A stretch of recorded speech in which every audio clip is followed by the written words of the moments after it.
C'est une annonce qui pourrait aggraver une situation déjà très chaotique.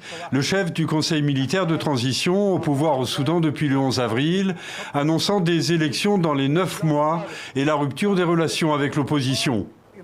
Le Conseil militaire a décidé de ce qui suit, annuler ce qui a été convenu et mettre fin aux négociations avec les forces de liberté et de changement. Convoquer des élections générales dans un délai n'excédant pas 9 mois, avec une surveillance internationale et régionale. Un survol de Londres en hélicoptère vers l'ambassade des États-Unis pour Donald Trump et son épouse, après la première journée de leur visite de 3 jours au Royaume-Uni. Journée bien remplie, marquée par un accueil royal, avec entre autres le dîner d'État au palais de Buckingham, occasion pour la reine Elisabeth II de rappeler la relation étroite entre les deux alliés.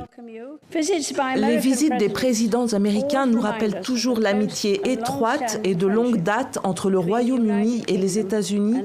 Et je suis très heureuse que nous ayons une autre occasion de démontrer l'immense importance que nos deux pays attachent à nos relations. Dans son appartement de Phnom Penh, Jeng Mao se détend.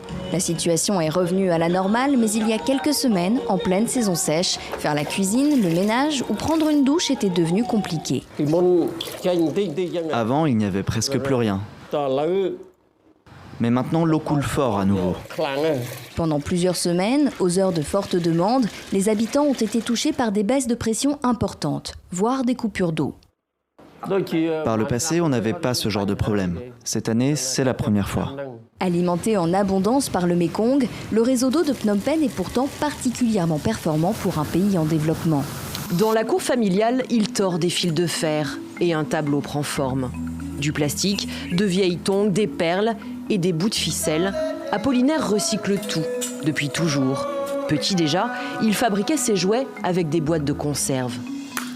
Ici, c'est les gaines des pneus. L'une de ses matières principales pour tisser le fond de ses toiles. Apollinaire est artiste plasticien, autodidacte, qui a surpris tout le monde. Quand le grand frère ramenait ses déchets, nous du coup on est inquiets, on se disait qu'est-ce qui se passe dans sa tête. Est-ce qu'il est normal? Est-ce qu'il n'a pas pété les câbles ou il n'a pas pété les plombs? Du coup on se moquait même de lui.